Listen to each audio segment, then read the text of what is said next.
Estamos en Dinamarca, en Billón, y estamos caminando y de repente empieza a llegarnos un olor rico y no sabemos dónde es y camina y llegamos a este punto. Este es un sitio que es una mezcla entre un food truck y un restaurante. Técnicamente puede ser un food truck, pero los restaurantes pocas veces trabajan la potencia del sentido del olfato. Y en este caso, este punto, todas esas ventas las genera en un momento de consumo que parece muy pasivo. Si ustedes miran los alrededores, a esta hora ya el Ancla, que es este negocio que está acá al lado, ya ha cerrado, ya hace unas horas, pero sigue habiendo un poquito de gente flotante, tiene poquitas mesas, pero también tiene poquito staff y sus costos y sus gastos de operación son más reducidos. Y con el olfato y con la ubicación centralizada están logrando vencer a restaurantes que están mejor estructurados, más grandes en la misma zona, en un momento de consumo que parece muy difícil. Cuando usted en su restaurante utiliza los sentidos aparte de la vista y del sabor, el olfato como una forma de atracción, puede ser una forma de potenciar fácilmente el restaurante para los momentos de consumo más casuales, en los cuales nos beneficiamos del tráfico natural de la zona. Este es un negocio pequeño que parece sencillo, que está haciendo las cosas bien en términos de olfato, en términos de presentación, en términos de atracción, y no tiene que ser un gran restaurante. Pasito a pasito uno va construyendo su negocio.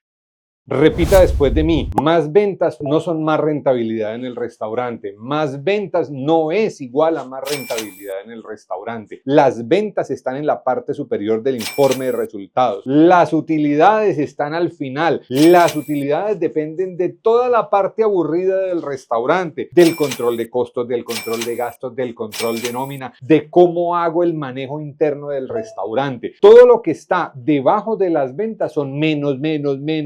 Tener unos porcentajes claros de renta, unos porcentajes claros de nómina, unos porcentajes claros de materia prima, unos porcentajes claros de inventarios. Un control de cada uno de estos elementos es clave para que los restaurantes sean rentables. De otra forma, usted se la pasa dándole y moliendo, vendiendo y no le queda plata al restaurante, no produce plata. Repita después de mí, más propósitos no son más resultados en el restaurante, más propósitos no son mejores resultados en el bendito restaurante. Cuando usted se coloca un propósito personal como dueño, como gerente, como líder, como miembro de un equipo de un restaurante, necesita conectarlo con metas reales y esas metas reales tienen que conectarse con actividades específicas, porque si no, usted se vuelve el porrista de la meta. Usted lo único que hace es decir, a la viva, a la bao, a la bim bombao, vamos por ese 20, vamos por ese 30, y no sabe nada de cómo conectar eso con la realidad. Nosotros tenemos herramientas gratuitas para este proceso, para poder materializar metas conectadas a actividades diarias, porque es en el diario donde uno logra conectar eso con un resultado o no. Únicamente soñando y únicamente con motivación y con ganas no se concretan. Uno necesita despedazar la meta en el número que quiere lograr, partiéndolo en actividades, partiéndolo en inversiones y en esfuerzos que hay que hacer, en retos que hay que superar, en cambios que hay que hacer para poder lograrlo. Si no, de otra forma el restaurante pasa el tiempo y sigue igualito. Existen por lo menos 3 formas impopulares de hacer crecer, de escalar restaurantes y negocios gastronómicos. La primera es tremendamente aburrida y es meterse a hacer las inversiones y trabajo en la estandarización de los procesos, de los checklists, de la operación diaria, y la mayoría de restaurantes se vuelven muy buenos operando, pero tremendamente malos diseñando un sistema. La segunda es haciendo control de toda la estructura financiera y entonces usted quiere cocinar, pero no quiere hacer el control de las finanzas, el control de costos, el control de gastos, y no quiere colocar a nadie que lo haga. Por lo tanto, no se hace. Y no es que vamos a tener 50 restaurantes. No, bebé. Sin una estructura financiera clara, no se escala un restaurante, un negocio gastronómico. La tercera es sin tener una estructura de mercadeo clara. No es que yo abro y yo ya vendo, yo no necesito nada de eso. De pronto eso ha pasado en algunas sedes en el pasado, pero usted no lo puede garantizar para el futuro. Por lo tanto, necesita estructurar presupuesto, cuánto va a valer eso, quién lo va a hacer, cuáles son las actividades, una cantidad de pruebas A/B para ver esa vaina, cuánta plata cuesta, cuánta plata genera, cuál es el retorno de la inversión de mercadeo, cuánto funciona. Conectado con una estructura financiera, conectado con una estructura de estandarización, usted tiene posibilidades de tener un restaurante que escale, pero eso es bastante aburrido, porque lo aburrido es donde está la plata. Diversificar es un consejo para restaurantes pobres. Diego, pero es que todos los gurús de las finanzas dicen que hay que diversificar. Si usted se pone a diversificar muy temprano, usted no se vuelve bueno en nada. Y como no se vuelve bueno en nada en el restaurante, en el negocio gastronómico, no es capaz de crecer porque usted no tiene una propuesta de valor fuerte, porque usted no tiene un diferenciador fuerte, porque usted no entiende a su cliente, porque usted no perfeccionó nada dentro de su negocio. Entonces está queriendo tener ahora un negocio de esto, ahora un negocio del otro, ahora un restaurante de esto, ahora un restaurante del otro, y no se vuelve bueno en ninguno. Si usted no tiene ingresos de por lo menos $1.000.000 al año, no debe estar diversificando. Se diversifica con los excedentes, porque cuando usted diversifica,